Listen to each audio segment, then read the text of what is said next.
जय श्री राम, जय जय श्री राम। श्री रामचंद्र जी के बारे में कुछ विशेष जानकारी मैं आपको दे रहा हूँ, जिनको जानकर आप भी बड़े आनंदित होंगे। साथ ही आपको बता दें कि 22 जनवरी 2024 में एक और जहाँ प्रभु श्री रामचंद्र जी का अयोध्या में उनका मूर्ति का प्राण प्रतिष्ठा की गई, उसी अवसर पर हमने भी प्रभु श्री रामचंद्र जी की शोभा यात्रा निकाली और अपने निज स्थान पर प्रभु श्री रामचंद्र जी का स्वागत किया, पुष्पों से उनका स्वागत किया और घर में पूजन के लिए आमंत्रित किया। माता सीता यानी लक्ष्मी जी का घर में आगमन हुआ, जिसका पूजन मैंने खुद अपने साथ कमेटी के सभी सदस्यों को लेकर पूजन किया। प्रभु श्री रामचंद्र जी का पर्व भगवान राम के जन्मदिवस के रूप में मनाया जाता है। हिंदी कैलेंडर के हिसाब से माने तो चैत्र मास के शुक्ल पक्ष की नवमी तिथि में भगवान राम का जन्म होने से इस दिन को रामनवमी भी कहते हैं। अब बात आती है कि प्रभु श्री रामचंद्र जी दिखते कैसे हैं। तो वाल्मीकि रामायण के अनुसार हम आपको बता दें कि भगवान श्री रामचंद्र जी लंबे हैं, चमकदार थे और चेहरा चंद्रमा के समान सौम्य कांति वाला, कोमल और सुंदर था। आप देख सकते हैं उनकी आंखें बड़ी कोमल और कमल के समान थी। बड़ी उन्नत नाक यानी चेहरे के अनुपम सुडौल बड़ी नाक थी और उनके होठों का रंग उगते हुए सूर्य की तरह लाल था और दोनों होठ एक समान थे। उनके कान बड़े सुंदर दिखते थे, जिनमें कुंडल शोभा बढ़ाते थे। उनके हाथ लंबे थे जो कि घुटनों तक आते थे, इसलिए उन्हें अजानुभुज कहा जाता था। पेट भी उन्नत यानी शरीर के निचले हिस्से के अनुपात में ज्यादा बड़ा नहीं था, ना ही ज्यादा छोटा था। उनका पेट 3 रेखाओं से युक्त था, जिसे अति शुभ माना गया है।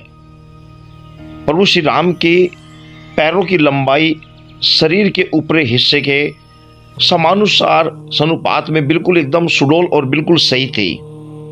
हम आपको बता दें प्रभु श्री रामचंद्र जी का स्वभाव कैसा था, तो हम आपको बता दें कि प्रभु श्री रामचंद्र जी किसी के में दोष नहीं देखते थे।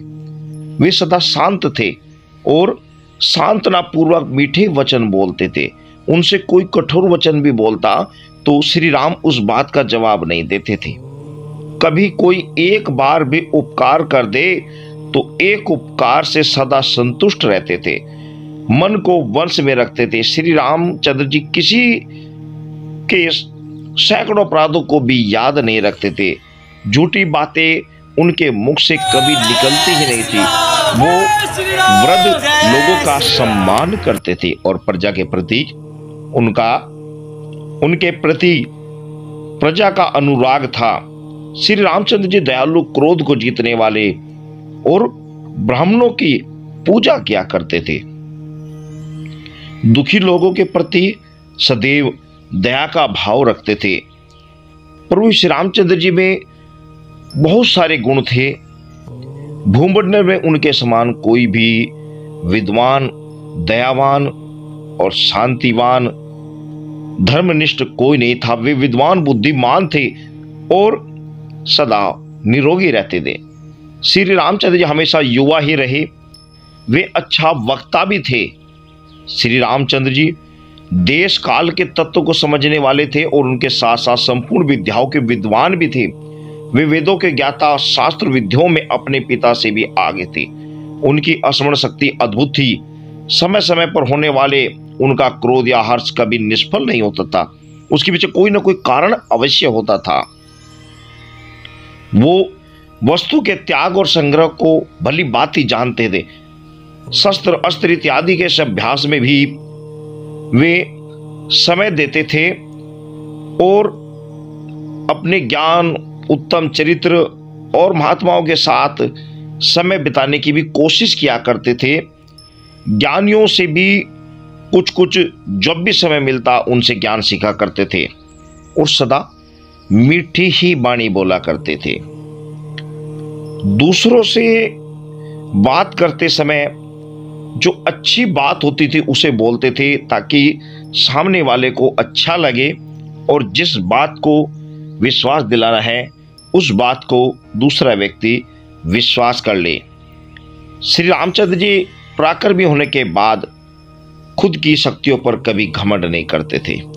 तो इस प्रकार श्री रामचंद्र जी के कुछ अंश मात्र चरित्र के विषय में मैंने आपको बताया है। आप देख रहे हैं स्टेज पर हम प्रभु श्री रामचंद्र जी आए, साथ ही सीता माता जी दीपदान कर रही हैं। जय श्री राम।